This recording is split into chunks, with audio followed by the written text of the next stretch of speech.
Hello, Planeswalkers! Tyler and Andrew here to bring you yet another Commander Countdown. This time around, we're looking at our top 5 favorite enchantments to play in Commander.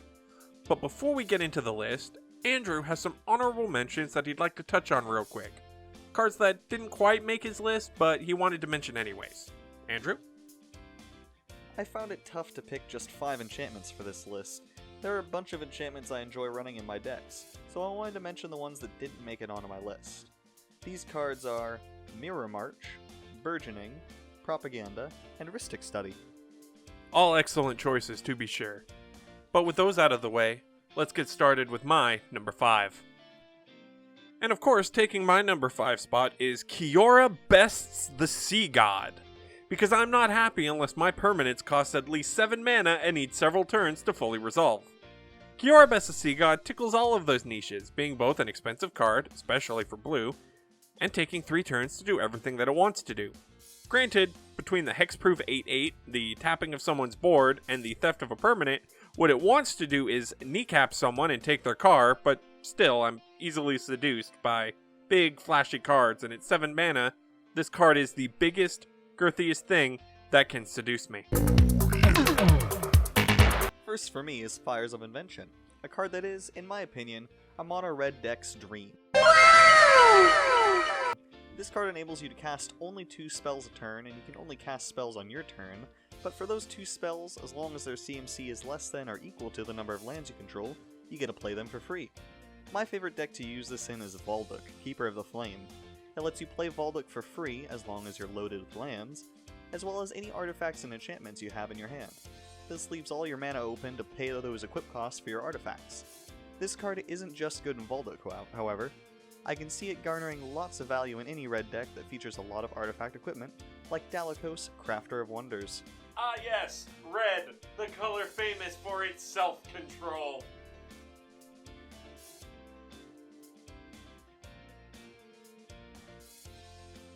My next pick might be cheating a bit. It sure feels like it.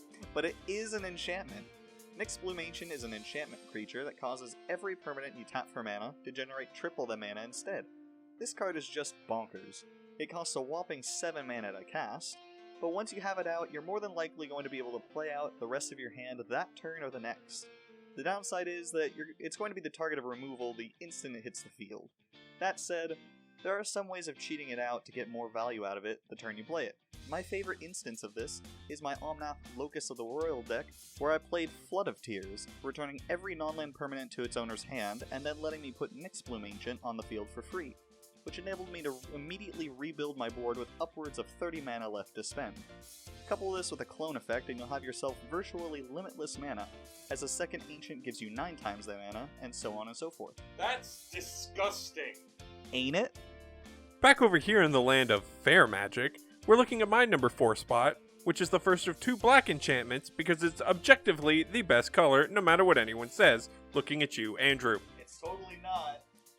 Anyway, Phyrexian Arena is a simple enchantment, asking for just a simple one-time investment of 3 mana and a single point of life each turn to draw an extra card. That's it.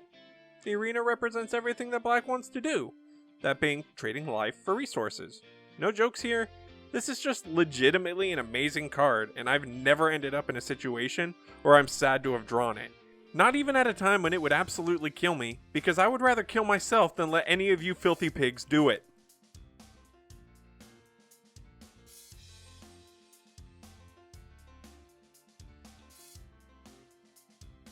And when I'm not playing black and punching myself, I like to play red and punch literally anyone else. At my number 3 spot is Warstorm Surge, the epitome of party party party, I want to have a party. Letting all of your creatures zot things for their power with literally no downside, except for maybe the Surge's relatively high 6 mana cost, is the most red way to clear a board since Blasphemous Act, and I wouldn't have it any other way. Impact Tremors is my 3rd pick, being a card I tend to shove in any one of my decks that can run it, save for my 5-color decks. It's an enchantment that hits each of your opponents for 1 whenever a creature enters your side of the battlefield. It's great for decks that spit out tokens like there's no tomorrow, like the Locust God, pinging your opponents and chipping away at their life totals little by drawing cards and dropping tons of insects, getting them low enough for said insects to fly in for the kill. A better version of Impact Tremors would be Perforos, God of the Forge, who is also an enchantment creature and is valid for this list. However, I already put him on my top 5 red commanders list, so I must regretfully leave him off of this list. You didn't have to. You chose that. Don't put it on us.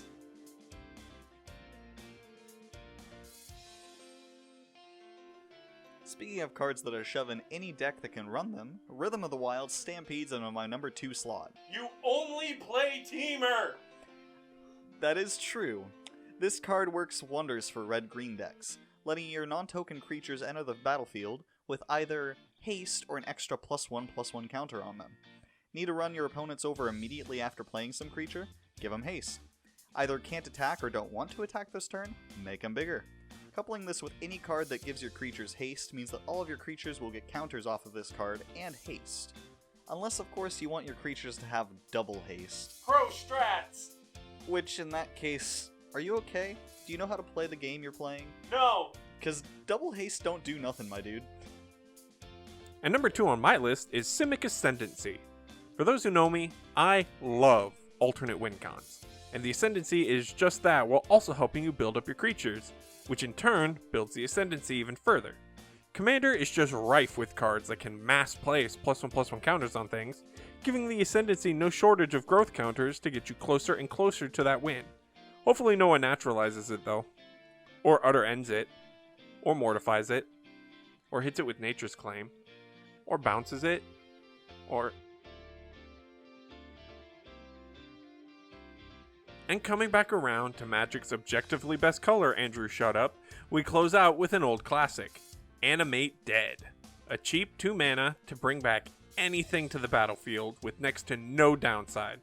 Good old AD works in a bunch of ways, be it getting you back a fatty from the grave, bringing you back something to use for its ETB trigger again, or enabling degenerate infinite combos with its good friend World Gorger Dragon.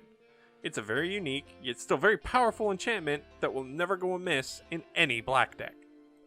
For my last pick, I went with my favorite blue enchantment, Swarm Intelligence. I have never seen you play that! But it is in my Locust God deck, just haven't seen it yet. Not only does it have my favorite Locusty Boyo in its card art, but it lets you copy your instants and sorceries. Swarm Intelligence can make you a sandwich, clean your room, do your laundry, and do your taxes for you all at the same time. Are 2 of your enemies playing out a spell stack you're not a fan of? Cast a counterspell and copy it with Swarm Intelligence, and say no to both of them. Do you need 2 somethings dead or 1 something double dead? Play a removal spell and copy it.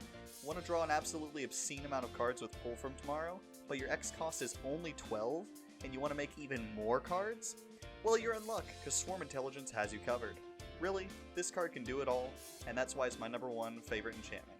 Get that card out of my house.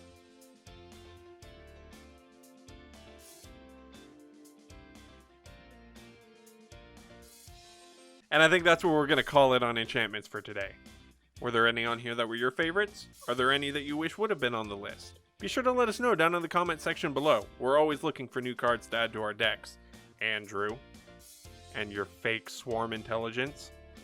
Anyway, this has been Tyler and Andrew of Partners With. Be sure to leave us a comment, leave us a like, toss a sub our way, and hit that little notification bell so that you never miss an upload. See you later, Planeswalkers.